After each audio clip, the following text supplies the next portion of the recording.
Hi, everybody. This is Lisa Kessler, Kessler Insurance, and I am here today with Cheers for Charity New Hampshire with my dear friend Joanne. Hi, Joanne. Hi, Lisa. Hello, everyone. I'm Joanne Burchuk with Lighthouse Physical Therapy, and excited to interview another wonderful local nonprofit. So today we get to welcome the new parent care packages, which sounds super exciting. We have Marissa and Emma with us today. So welcome. I don't know who wants to start, but introduce yourself and tell us a little bit about what you guys do.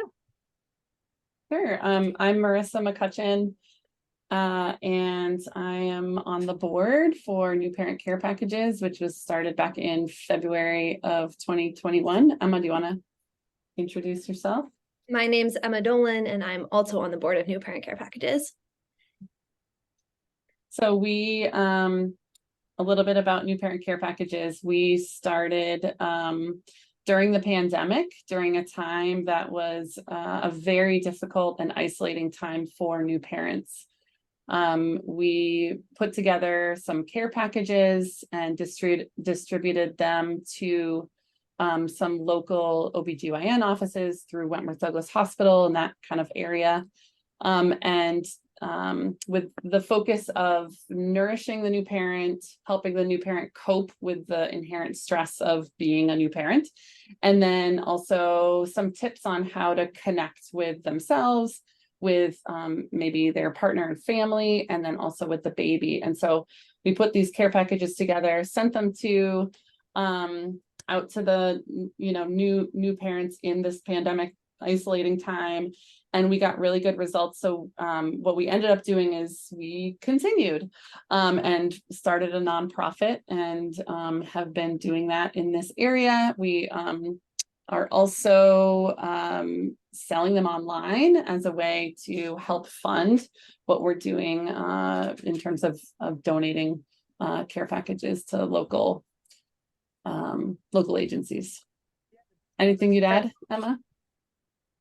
That the mission is to reach people who really need these packages the most. And so when the different agencies and provider offices are distributing them, they're using the perinatal mental health screening tool to assess kind of which patients need our packages. And so we know they're getting to the most vulnerable people, which is fantastic. And so we're donating those packages so that they can really be that our mission is pushed through our donating of the packages. And then, like Marissa said, by selling them online, where so whoever wants to share one with a new parent in their life, we can use those funds to fund all the packages that we're donating.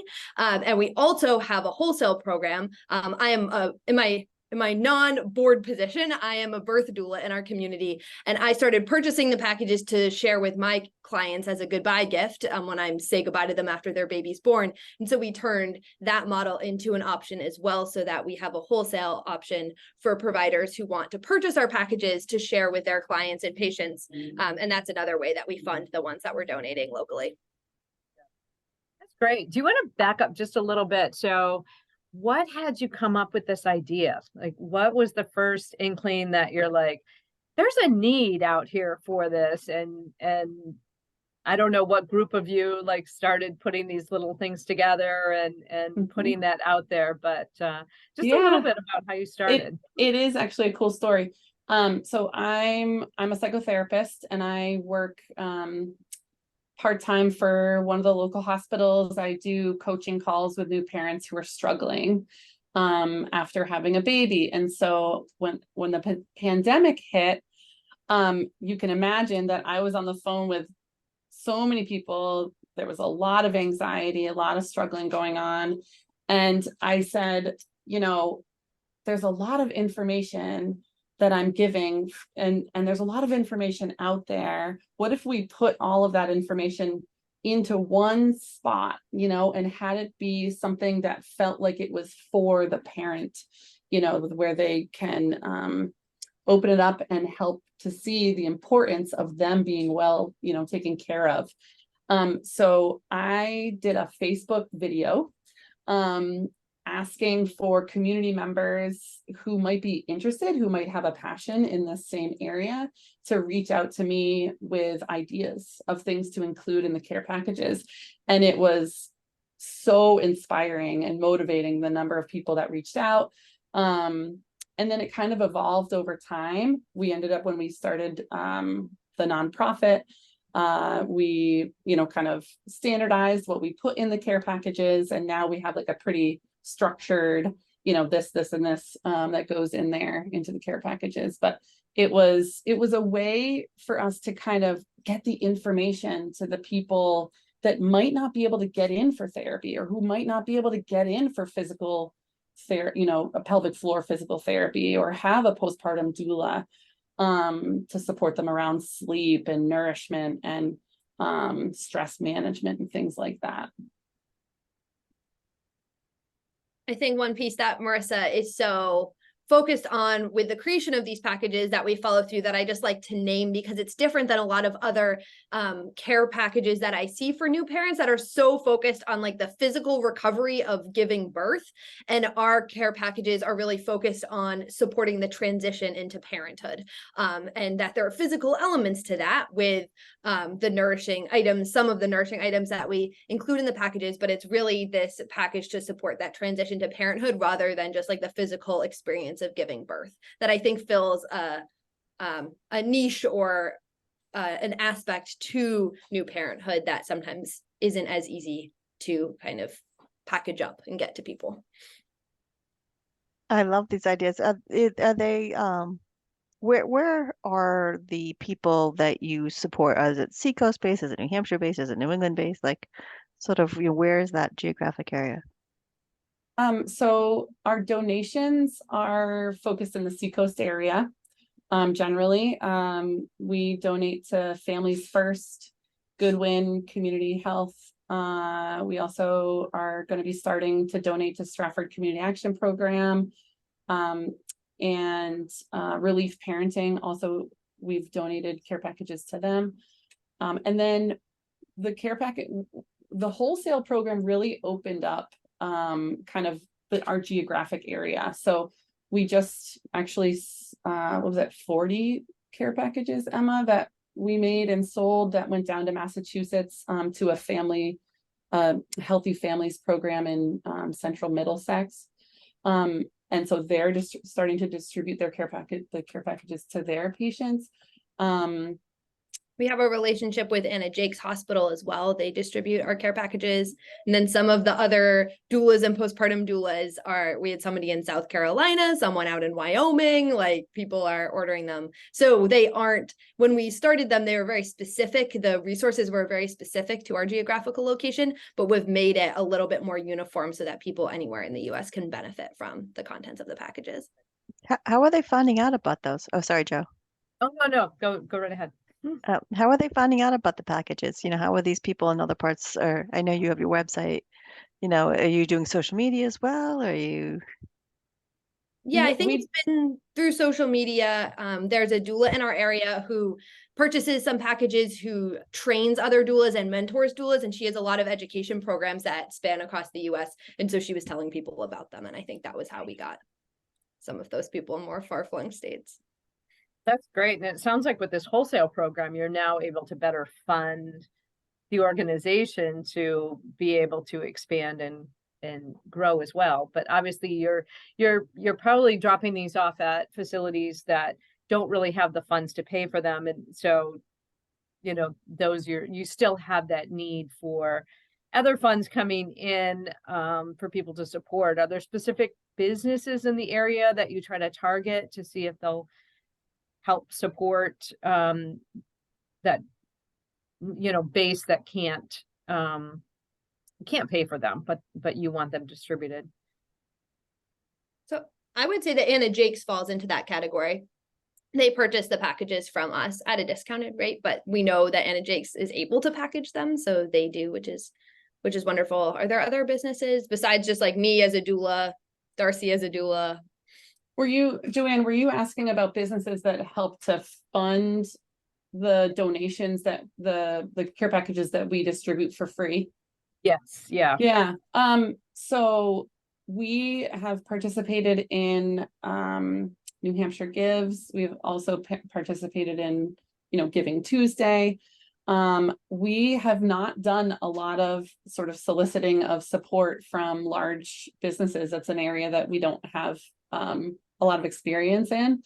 There are companies that donate items to us. So the care packages have, like I said, there's 3 sections, and within each section are about 5 to 7 different items. And with each item, it sort of like signifies a theme. So, for example, in the nourish section, there's soup, there's oatmeal, there's some snacks, and each one talks about the importance of eating regularly every day and the importance of warming up the new parent and such. But so for a while, we got a very large donation of oatmeal from like Nature's Path.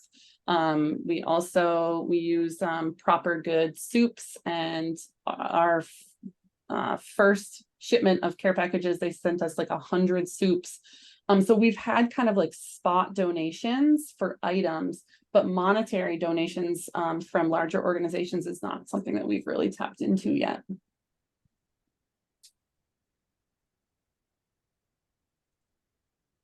Where would you see you're targeting next? Like, I don't know. I think of like the gynecologist may also work with some of those clients. Is that places that you're working with now? So that's actually where we started. Wentworth Douglas Hospital, all of their OBGYN offices was where we started. So Garrison Women's Health, infertility and what is it called, Emma? OGI, thank you. Obstetrics, gynecology, and infertility. We would deliver like packages of like 10 bundles of 10 care packages to them. They would do the perinatal screening to see if people were vulnerable to a postpartum adjustment struggle. And if they scored like they might be, then they would get a care package. So that's absolutely a target of ours. Yeah. What are you finding are your biggest needs right now? How can the community help you grow to the next, wherever you're going, that next level? Yeah. I think, money is obviously something. Each of those items cost money, and it's really helpful to get monetary support.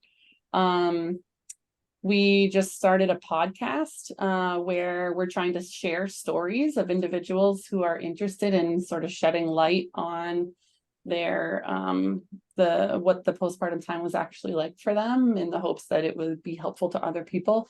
So, people, sharing information about what we do, the mission and our podcast, volunteering to be a part of the podcast as an interviewee. Any other ideas, Emma? I was going to say monetary donation. One little like piece that we're trying to figure out is when we get a really good connection. Like Marissa said, we're going to be creating some packages for the Strafford County Community Action Program. And they originally gave us this number of packages they would be able to distribute that was like astronomical. Like it was more than we made all year for like 2 months or something. And it was like, wow, okay, there's that much interest. We don't have the money to fund that many packages up front. We don't have the space to inventory all those items to create those packages up front. And so, with monetary donation, it gives us more flexibility to take on bigger projects when they come to us.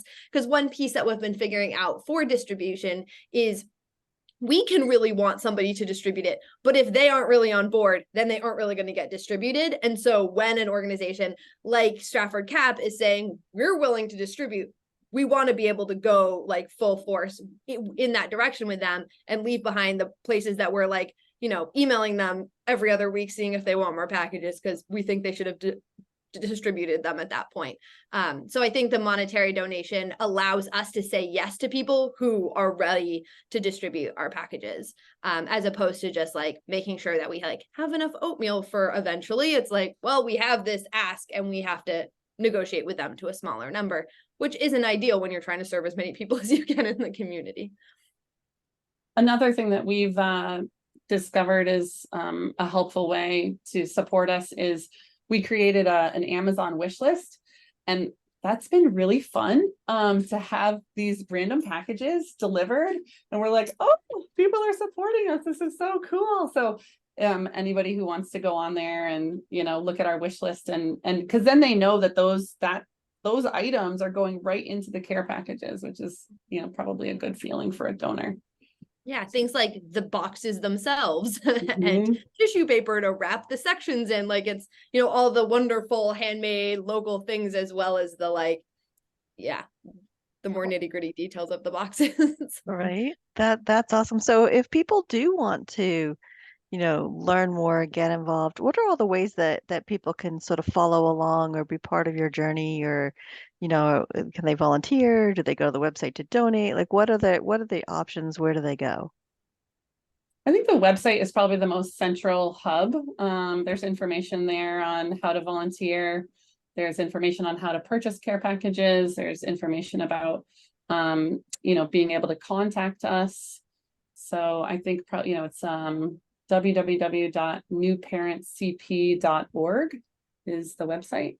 And that's probably the most central spot to check us out. Yeah. Fantastic. We do have an Instagram and Facebook account as well that are as active as our board has capacity for. But we have some good stuff going on over there as well. That's And we're very awesome. responsive to email. So Great. This is awesome. I think what you do is so important and so cool, and such and just it's not necessarily the stuff inside, right? It's the thought and the love that comes with it. Mhm. And yeah, that makes the difference, right? To know that they're not going through this alone, and Mhm. that reminder is really important. So we're really grateful for what you do, and we're so grateful that you've been able to join us today and share that with us. Thank you so Yeah. much. Yeah, thanks so much for letting us come on and chat. It's been our pleasure.